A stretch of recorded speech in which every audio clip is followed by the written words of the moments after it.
Omni பேருந்துகள் தொடர்பாக தமிழக போக்குவரத்து துறை அறிக்கை வெளியிட்டிருக்கிறது. விவரங்களை செய்தியாளர் தாய்மானவன் வழங்க கேட்கலாம். தாய்மானவன் வணக்கம்.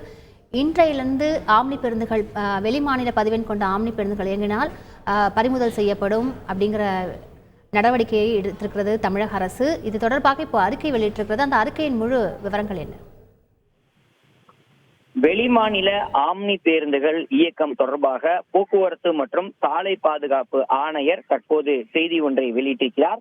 இதுல தமிழ்நாடு முழுவதும் 1535 ஆம்னி பேருந்துகள் தமிழ்நாட்டுல பதிவு செய்து முறையாக இயங்கி வருவதாகவும், இவை தவிர 943 ஆம்னி பேருந்துகள் பிற மாநிலங்கள்ல பதிவு செய்து அகில இந்திய சுற்றுலா அனுமதி சீட்டு பெற்று தமிழ்நாட்டுக்குள்ளாக அகில இந்திய சுற்றுலா அனுமதி சீட்டு விதிகளை மீறி இயக்கி வருவதாகவும், இந்த விதிகளை மீறி இயங்கக்கூடிய இந்த ஆம்னி பேருந்துகளால் அரசுக்கு பேருந்து ஒன்றுக்கு ஒரு காலாண்டுக்கு குறைந்தபட்சம் 1 லட்சம் வீதமும், ஆண்டொன்றுக்கு குறைந்தபட்சம் 4,32,000 வீதமும் நிதி இழப்பு ஏற்படுவதாகவும், மேலும் இத்தகைய பேருந்துகளுடைய உரிமையாளர்கள் நாகாலாந்து உள்ளிட்ட பிற மாநிலங்கள்ல தவறான ஆதாரங்களை சமர்ப்பித்து அகில இந்திய சுற்றுலா அனுமதி சீட்டுக்கு பெற்று விதிகளுக்கு புறம்பாக தமிழகத்துல முறைகேடாகவும் சட்டத்திற்கு புறம்பாகவும் வாகனங்களை இயக்கி வருவதாக குறிப்பிட்டிருக்கிறார்.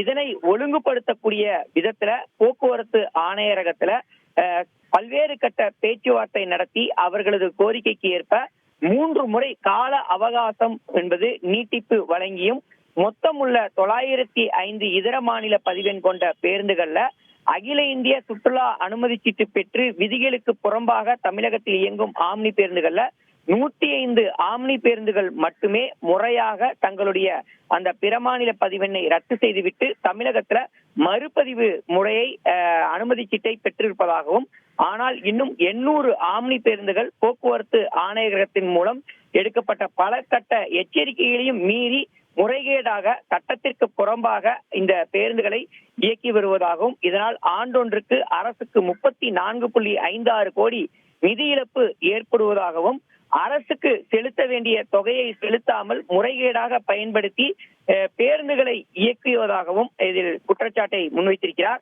எனவே 13/6/2024 அன்று வெளியிடப்பட்ட பொது அறிவிப்பின் அடிப்படையிலும் அதனைத் தொடர்ந்து பக்ரீத் பண்டிகையை முன்னிட்டு வழங்கப்பட்ட காலக்கெடு நீட்டிப்பின் அடிப்படையிலும் இன்று முதல் பிற மாநில பதிவெண் கொண்ட அகில இந்திய சுற்றுலா அனுமதி சீட்டு விதிகளுக்கு புறம்பாக தமிழகத்தில் இயக்கப்படக்கூடிய ஆம்னி பேருந்துகளை உடனடியாக டீடைன் செய்யப்பட வேண்டும். எக்காரணம் கொண்டும் அத்தகைய ஆம்னி பேருந்துகள் இனி இயங்குவதற்கு அனுமதிக்கப்பட மாட்டாது என்பதை தெளிவாக குறிப்பிட்டிருக்கிறார்.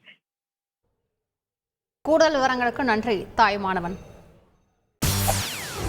செய்திகளை உடனுக்குடன் தெரிந்து கொள்ள உடனே சப்ஸ்கிரைப் பண்ணுங்க.